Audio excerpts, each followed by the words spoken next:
Shalom, selamat hari Minggu. Bagaimana kabar saudara hari ini? Kiranya kita semua tetap ada di dalam pengharapan dan penuh dengan sukacita. 2 minggu sudah kita lewati, dan ini minggu kedua di mana kita boleh diizinkan Tuhan beribadah meskipun tidak ketemu secara fisik, tetapi kita percaya bahwa kita tetap ketemu di dalam roh, di dalam satu roh, yaitu di dalam roh Tuhan Yesus Kristus. Jarak tidak akan menjadi pemisah antara saya dan Bapak Ibu semua, antara kita dengan semua saudara-saudara seiman kita. Tapi percayalah semua yang terjadi, Tuhan izinkan untuk mendatangkan kebaikan. Amin. Mari, sebelum kita dengar firman, saya akan berdoa terlebih dahulu. Bapa, di dalam nama Tuhan Yesus Kristus, kami bersyukur buat saat ini. Kami bersama seluruh jemaat GBI Sola Gracia. Kami bersyukur meskipun kami tidak sama-sama di dalam ibadah secara fisik, tapi kami tetap satu roh di dalam Tuhan. Pada saat ini kami mau dengar firman Tuhan, firman yang berkuasa, menguatkan kami, yang di dalamnya ada janji untuk memberikan kami hidup, untuk memberikan kami kekuatan, karena firman Tuhan ya dan amin. Sebentar kami mau dengar firman-Mu Tuhan, sekali lagi Tuhan, biarlah Engkau membuka hati pikiran kami, supaya apa yang kami dengar ini Tuhan tertanam dalam hidup kami. Berapi hamba yang penuh dengan keterbatasan ini Tuhan, sehingga setiap perkataan yang hamba sampaikan yang keluar dari mulutku Tuhan adalah kebenaran firman Tuhan Yesus bagi semua jemaat Tuhan yang mendengarkannya. Terima kasih banyak Bapak, terima kasih. Kami sambut firman Tuhan. Haleluya. Amin. Ya, Bapak Ibu Saudaraku yang terkasih di dalam Tuhan Yesus Kristus, menyingkapi situasi yang terjadi saat ini, Bapak Ibu Saudaraku, sebagian ya anak-anak Tuhan, bahkan mungkin ada di antara kita, sedang digiring di dalam hal yang namanya kekhawatiran. Kenapa demikian Bapak Ibu Saudaraku yang terkasih? Bagaimana tidak kita gak khawatir? Setiap kali buka WA, isinya Corona. Kita baca berita, kita dengar berita di TV, isinya Corona. Bahkan kita mau keluar saja, kita takut Corona. Di mana-mana ada Corona dan Corona. Sehingga hal ini membuat kita panik, membuat kita khawatir dengan apa yang kita hadapi. Bahkan ditambah lagi ketika pemerintah mengeluarkan peraturan menjaga jarak sosial antara satu dengan yang lain dan karantina tetap di rumah.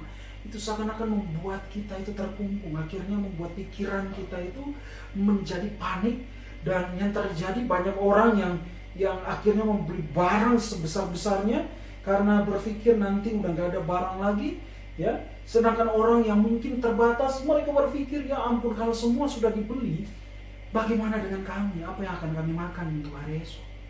Ya, dunia sedang berada di dalam namanya kekhawatiran, ketakutan yang begitu besar, Bapak Ibu Saudaraku yang terkasih di dalam Tuhan. Padahal bagi saya, bagi Bapak Ibu semua anak-anak Tuhan yang ada di muka bumi ini, ya, seharusnya yang kita lakukan adalah ketika menghadapi situasi yang sulit seperti ini, kita harus semakin dekat dengan Tuhan. Amin.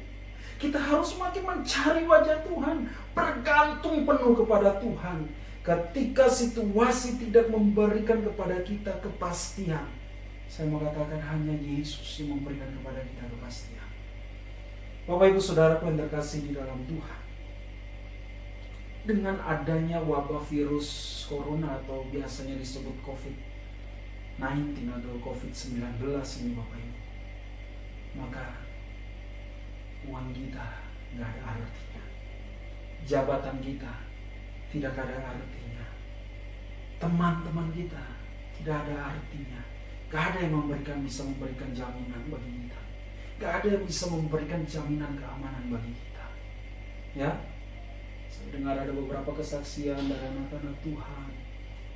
Mereka sadar ketika mengalami ini harus karantina di rumah, bahwa semua yang dia lakukan selama ini hanya karena corona itu sia-sia. Gak ada yang bisa memberikan ketenangan, jaminan hidup yang penuh dengan harapan, hanya Yesus. Amin. Bapak Ibu Saudara yang terkasih, hanya Yesus saja yang memberikan kita jaminan. Wah, kalau kita keluar sana kita lihat, wah Bapak Ibu, saya nggak usah katakan, nanti ya kita kepikiran dan lain-lain. Salah satu contoh kecil aja, dokter yang menangani pun, kalau saya nggak salah sampai hari ini, ya Sampai kemarin hari Sabtu itu sekitar 9 dokter yang sudah meninggal dunia. Tidak ada yang bisa menjadi jaminan. Meskipun semua memakai alat pengaman diri sedemikian rupa, tetapi tidak ada yang bisa jadi jaminan. Hanya Yesus saja. Amin. Hanya Yesus saja Bapak Ibu Saudara yang terkasih di dalam Tuhan. So, pagi ini kita mau belajar jangan khawatir. Jangan khawatir. Amin. Mari kita buka dalam Filipi pasal 4 ayat 6 sampai dengan ayatnya ke-9 saja. Saya mau baca buat Bapak Ibu semua yang terkasih, dan saya berharap di rumah pun Anda bisa membuka Alkitab dan kita baca secara bersama-sama. Filipi pasal 4 ayat 6 sampai 9. Janganlah hendaknya kamu khawatir tentang apapun juga, tetapi nyatakanlah dalam segala hal keinginanmu kepada Allah dalam doa dan permohonan dengan ucapan syukur. Damai sejahtera Allah yang melampaui segala akal akan memelihara hati dan pikiranmu dalam Kristus Yesus. Jadi akhirnya, saudara-saudara, semua yang benar, semua yang mulia, semua yang adil, semua yang suci, semua yang manis, semua yang sedap didengar, semua yang disebut kebajikan dan patut dipuji, pikirkanlah semua itu. Dan apa yang telah kamu pelajari, dan apa yang telah kamu terima, dan apa yang telah kamu dengar, dan apa yang telah kamu lihat padaku, lakukanlah itu. Maka Allah sumber damai sejahtera akan menyertai kamu. Amin. Berbahagialah setiap kita mendengar firman dan mau melakukan dalam kehidupan kita hari lepas hari. Bapak Ibu Saudaraku, dalam perikop yang kita baca, dimulai dengan kalimat janganlah hendaknya kamu khawatir tentang apapun juga. Hal ini memberikan pengertian bagi saya dan Bapak Ibu bahwa Tuhan mau kita nggak khawatir.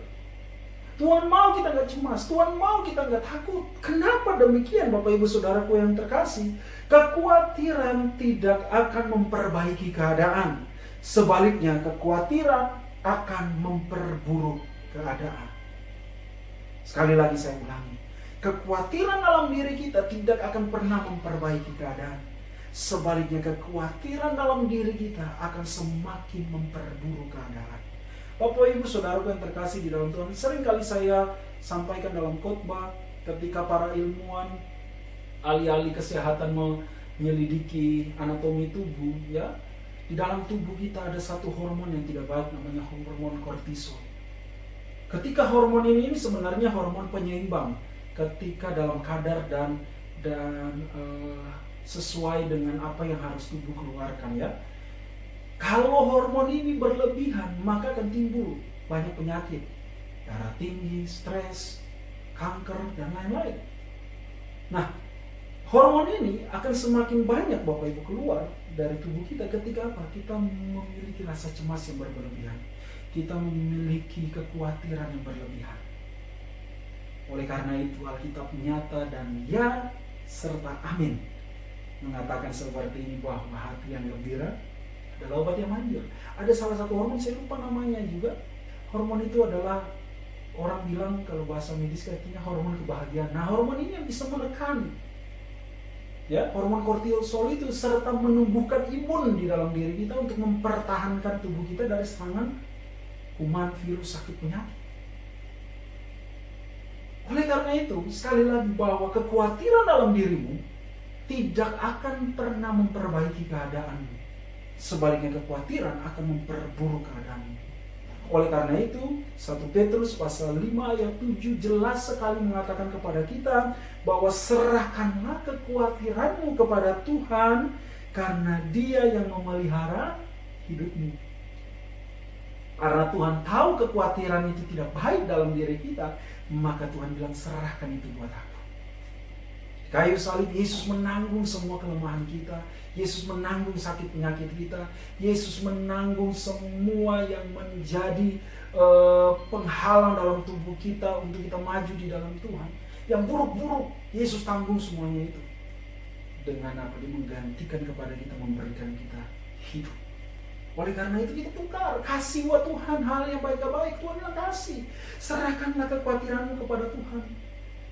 Dan Tuhan janji Dia akan memelihara hidup. Amin. Nah, mari kita akan belajar bersama apa yang perlu kita lakukan ketika khawatir itu melanda kehidupan kita. Berdasarkan ayat firman Tuhan yang kita baca pada saat ini, Bapak Ibu Saudara yang terkasih di dalam Tuhan Yesus. Yang pertama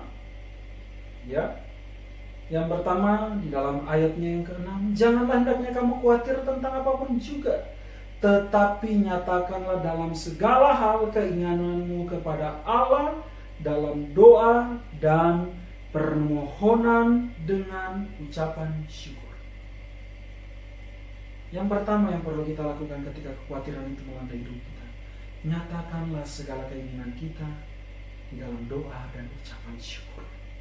Doa berbicara tentang hubungan intim kita dengan Tuhan.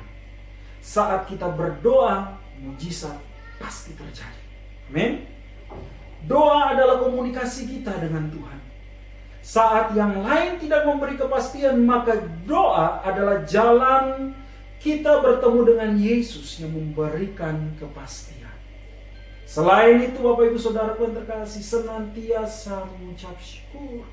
Bersyukur adalah tanda kita sepakat dengan Tuhan.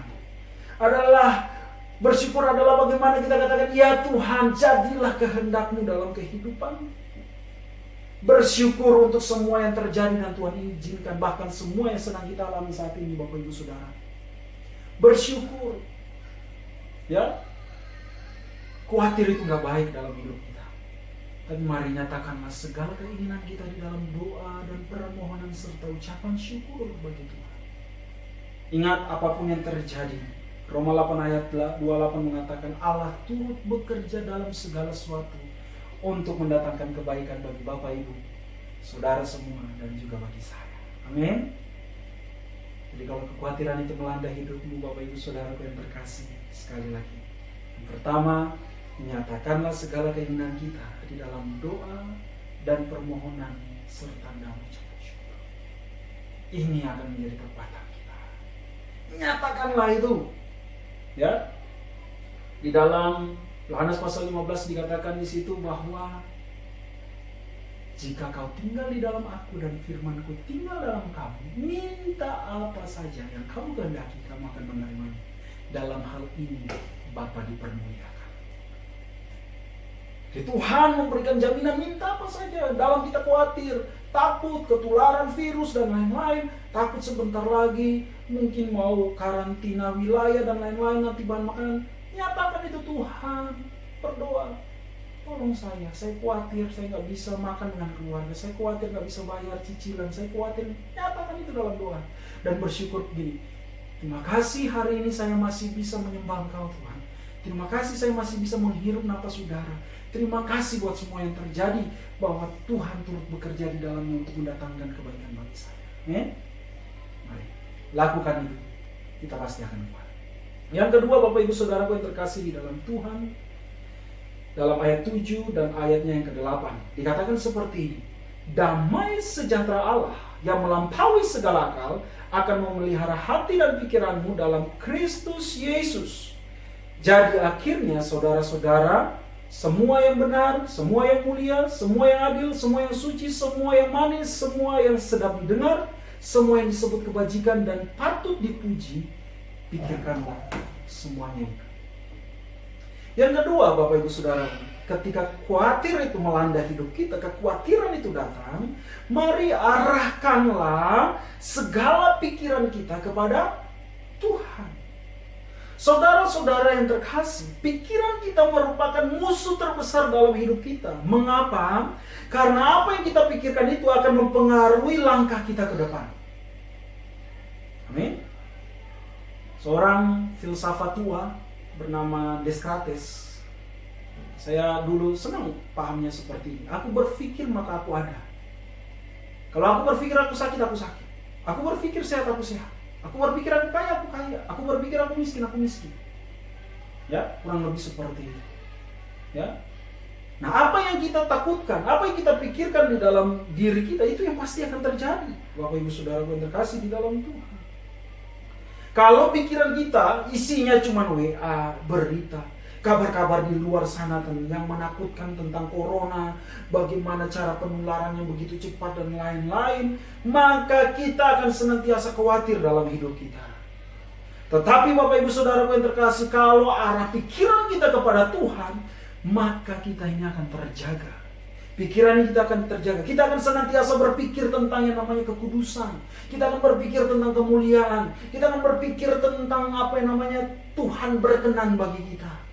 Ya, ayat 7 jelas sekali Bapak Ibu Saudaraku. Damai sejahtera Allah yang melampaui segala akal akan memelihara hati dan pikiranmu dalam Kristus Yesus. Asalkan pikiran kita tertuju kepada Tuhan, tidak kemana-mana.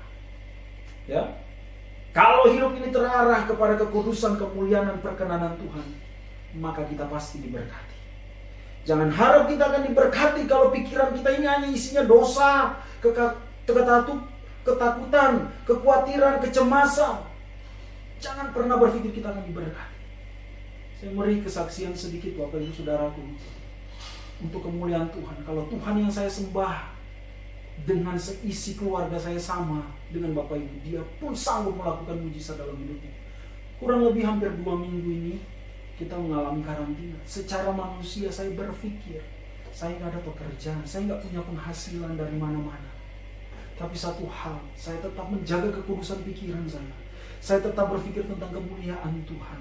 Saya nggak mau berpikir ini dan itu, dan saya tetap menjaga hidup ini agar Tuhan berkenan Bapak Ibu. Selama 2 minggu ini memang tidak banyak, ya, tidak sampai melimpah-limpah, tapi Tuhan pelihara kami sempurna. Kami bisa makan 3 kali sehari. Kami bisa membayar semua kewajiban-kewajiban kami. Bahkan anak-anak kami pun masih bisa menikmati berkat-berkat Tuhan. Ya, ini misalnya anak-anak itu dikit-dikit pikirannya cuma es krim, snack, dan lain-lain. Ya Bapak Ibu Saudara yang terkasih. Tapi di situ saya lihat Tuhan pelihara sempurna. Tuhan kasih tepat pada waktunya. Tanpa kami buka tangan gini minta-minta. Tapi Tuhan kirim berkatnya dahsyat dan luar biasa. Ini bisa Bapak Ibu alami asal pikiran kita terarah kepada Tuhan. Dikatakan dengan jelas bahwa damai sejahtera Allah yang melampaui segala akal akan memelihara hati dan pikiranmu. Tuhan akan memelihara kita sempurna asal hidup ini terarah kepada Tuhan. Ya, ingat, jangan sampai ada kecemaran dalam hidup kita. Ya, bertobat. Kalau hari ini kita masuk di dalam kecemaran, kita masuk di dalam kekhawatiran yang berlebihan. Ya, khawatir itu wajar, manusiawi. Ya kan? Siapa yang nggak khawatir? Khawatir, saya juga khawatir. Tetapi jangan sampai kita kekhawatiran. Begini-begini takut, begitu-begitu takut. Jaga hidup ini, ya, supaya apa? Berkat Tuhan itu ada. Jangan sampai hanya karena hal-hal kecil kita menghambat berkat Tuhan yang besar dalam hidup kita. Hari ini tidak ada yang bisa memberi jaminan. Sekali lagi saya katakan, hanya Yesus saja. Anda bergumul untuk cicilan, Anda bergumul untuk kewajiban-kewajiban yang harus Anda bayarkan tiap bulan dengan situasi yang tidak meyakinkan. Kalau hidupmu tidak kudus, hidupmu tidak suci dan tidak memikirkan kemuliaan Tuhan, maka engkau yang tanggung sendiri akibatnya. Tapi saya mau katakan, waktu Tuhan bilang, kuduskanlah dirimu besok, sebab engkau akan melihat pertolongan dari Tuhan. Ketika Musa dan bangsa Israel menghadapi persoalan yang besar, di depan ada maut, di belakang ada maut, mereka menyeberang, ada laut Teberau, di belakang ada Firaun dengan tentaranya yang mengejar. Tapi mereka menguduskan diri dan mereka melihat pertolongan Tuhan itu dahsyat. Jadi mari jaga pikirannya, tetap terarah kepada Tuhan. Udahlah, yang bau-bau dosa itu stop. Saya masih ingat beberapa tahun lalu, sekitar 20 tahun yang lalu, mungkin ya Bapak Ibu, 21 tahun yang lalu, ketika Ambon mengalami kerusuhan, itu suasananya mencekam kurang lebih seperti ini.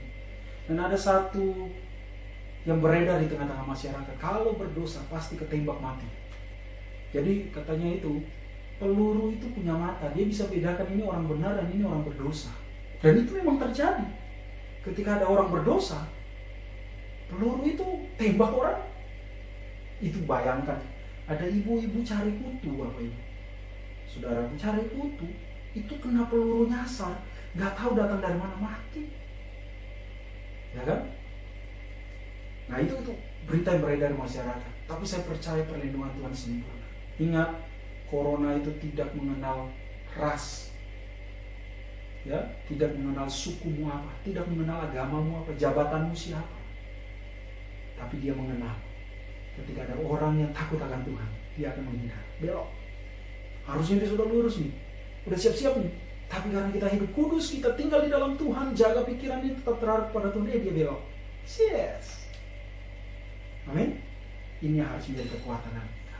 Arahkan pikiran hatimu kepada Tuhan, maka Tuhan akan bertindak luar biasa dalam hidup. Yang terakhir, Bapak Ibu Saudara yang terkasih, menjadi pelaku firman. Ayat 9 mengatakan seperti ini. Dan apa yang telah kamu terima, dan apa yang telah kamu dengar, dan apa yang telah kamu lihat padaku, lakukanlah itu. Maka Allah sumber damai sejahtera akan menyertai kamu. Bapak Ibu Saudara yang terkasih, menjadi pelaku firman. Maksudnya Paulus di sini, teladan yang Paulus berikan adalah firman yang dia dengar, yang dia dapat dari Yesus, yang dia terapkan ya bagi jemaat di Filipi, supaya jemaat lakukan itu. Ya, Mazmur 119 ayat 105 mengatakan bahwa firman Tuhan adalah pelita bagi kaki kita dan terang bagi jalan kita. Kalau kita menjadi pelaku-pelaku firman, maka kita dikatakan sebagai orang-orang yang beruntung. Mazmur 1 ayat 1 sampai 3. Ya, saya paham Bapak Ibu Saudaraku yang terkasih, sebagian di antara kita mungkin sangat terdampak sekali dengan masa karantina atau yang biasa disebut di dunia maya social distancing ini. Ya, mungkin sebagian dari jemaat Tuhan sangat-sangat merasakan dampak yang begitu luar biasa. Tapi satu hal, kalau kita hanya memikirkan persoalan bagaimana kita bisa bayar cicilan, bayar sekolah anak, bagaimana tagihan ini dan itu, belum lagi pengeluaran rumah tangga, maka kita akan bersungut-sungut kayak bangsa Israel. Ya. Tapi kalau kita melakukan firman, kita mempraktikkan firman, maka dikatakan Allah sumber damai sejahtera akan menyertai kita. Amin. Tuhan akan menyertai kita. Tuhan gak pernah berjanji lautan tenang. Tuhan gak pernah berjanji badai pasti berlalu, hujan atau panas. Dia gak pernah berjanji semuanya itu akan reda. Tapi satu hal yang dia berjanji seperti ini, bahwa tangannya yang kuat akan memegang tangan kita untuk melewati semuanya itu. Sekali lagi Yesus bilang, apabila engkau tinggal di dalam aku dan firmanku tinggal di dalam kamu, minta apa saja pasti akan kamu terima. Wow, luar biasa. Ini akan bisa membuat kita berjalan di dalam ketidakmustahilan. Ya, kita akan berjalan di dalam yang namanya mustahil, tapi kita akan gak ada yang mustahil bagi Tuhan. Men? Jadi pelaku firman. Gak ada salahnya kita mempraktikkan firman setiap hari. Gak ada ruginya kita baca firman ya yang sudah saya berikan. Bapak Ibu gak ngerti, baca saja. Baca saja. Hari ini kita mungkin baca, kita gak ngerti, tapi besok, lusa, 1 minggu, 1 bulan, 1 tahun, 10 tahun akan datang, pasti firman itu akan bertumbuh dan itu akan terjadi dalam hidup kita. Dan kita akan katakan, yes, saya sudah tabur itu jauh-jauh hari, dan hari ini saya menuai firman itu bertumbuh berbuah dalam hidup saya. Praktekkan firman Tuhan Bapak Ibu Saudaraku yang terkasih. Jadi setiap hari perkatakan firman Tuhan dalam hidup kita, ya. Niscaya kita akan semakin kuat, gak akan khawatir dengan hidup kita, karena kita tahu firman Tuhan ya dan amin. Di dalam firman ada janji yang menghidupkan kita. Praktekkan itu setiap pagi bangun, katakan Tuhan, tubuh saya sehat. Saya terhindar dari sakit penyakit. Saya terhindar dari hal-hal yang merugikan diri saya. Mara bahaya maut sekalipun dihalaukan Tuhan dari hidupku. Praktekkan itu. Katakan itu. Dan kita akan melihat mujizat itu pasti terjadi. Tuhan akan membuat perbedaan antara orang yang percaya kepada Dia dengan orang yang tidak percaya kepada Dia. Amin. Saya gak usah panjang lebar. 3 hal ini saja penting bagi kita semua. Ya. Perlu kita lakukan agar hidup kita senantiasa dalam sukacita dan damai sejahtera. 3 hal ini kita praktekkan dalam hidup kita supaya khawatir itu berangkat jauh-jauh dari kehidupan kita. Ya, kita nggak akan lagi menjadi orang yang penuh dengan kekhawatiran, takut ini. Enggak. Dengan apa? Kita mulai menyatakanlah segala keinginan kita di dalam doa, permohonan, dan ucapan syukur. Ya. Yang kedua, arahkanlah pikiran kita senantiasa kepada Tuhan. Dan yang ketiga, praktekkan firman. Hidup di dalam firman Tuhan. Lakukan firman Tuhan. Maka hidup kita pasti diberkati oleh Tuhan. Amin. Puji Tuhan. Ini yang bisa saya sampaikan minggu ini bagi kita semua. Kiranya jemaat semua diberkati. Doa saya kita tetap kuat sehat. Saya rindu kembali kita bisa bersekutu bersama di gedung, saling cipika-cipiki, jabat tangan kanan kiri, ya. Saya bisa kembali lihat Pak Giarto senyum, episodenya yang luar biasa. Saya bisa lihat Pak Rajin yang penuh dengan sukacita, Pak Sarjo, orang-orang yang luar biasa. Saya bisa melihat semuanya itu, ya, orang-orang yang diberkati oleh Tuhan. Ini yang bisa saya bagikan bagi Bapak Ibu semua, bahwa harapan kita badai ini semua berlalu dan hidup kita semua pasti diberkati oleh Tuhan. Amin. Saya akan berdoa. Bapa, di dalam nama Tuhan Yesus Kristus, terima kasih Tuhan bahwa di siang hari yang indah ini kami boleh mendengarkan firman Tuhan.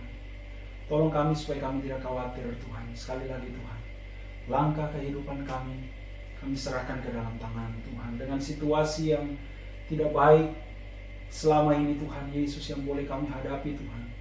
Tapi kami percaya semua yang tidak baik itu Tuhan sanggup merubahkannya menjadi kebaikan bagi setiap kami. Dan hamba berdoa bagi seluruh jemaat GBI Sola Gracia Solo. Mereka semua diberkati. Mereka semua penuh dengan sukacita. Mereka penuh dengan berkat-berkat Tuhan yang dahsyat dan luar biasa. Kami tetap berdoa bagi para pejuang di luar sana, dokter-dokter, semua perawat-perawat yang berjuang untuk mengusahakan kesembuhan bagi orang-orang yang sakit pun Tuhan sembuhkan dalam nama Yesus. Bagi mereka yang sakit pun Tuhan, Engkau memberikan kuasa menyatakan kesembuhan bagi mereka. Kami percaya Tuhan, badai ini pasti berlalu. Kami percaya hidup kami pasti diberkati Tuhan. Dan kami percaya kami bisa kembali berkumpul bersama beribadah dengan tidak ada halangan lagi satu dengan yang lainnya. Karena Tuhan yang luar biasa, Tuhan yang memberkati hidup kami, Tuhan yang senantiasa memberikan pengharapan bagi setiap kami. Masa depan kami indah di dalam Engkau Tuhan Yesus. Terima kasih banyak Bapak. Terima kasih Tuhan Yesus menteraikan firman ini dalam hati kami supaya kami jadi pelaku-pelaku firman, agar hidup kami tetap diberkati Tuhan, agar hidup kami tetap hidup di dalam cinta kasih Tuhan yang luar biasa dan berbuah bagi kemuliaan nama Tuhan. Dalam nama Yesus berdoa, haleluya, amin. Sampai jumpa lagi. Satu pengumuman saja, belum ada instruksi dari pemerintah untuk mengizinkan kita kembali bisa beribadah bersama. Tapi satu hal, kita akan tetap mengikuti perkembangan, tetap kuat di dalam Tuhan, tetap kuat di dalam iman, pengharapan bahwa masa depan kita penuh dengan pengharapan di dalam Tuhan. Amin. Shalom, Tuhan Yesus memberkati. Sampai berjumpa lagi di waktu yang akan datang. Haleluya, amin.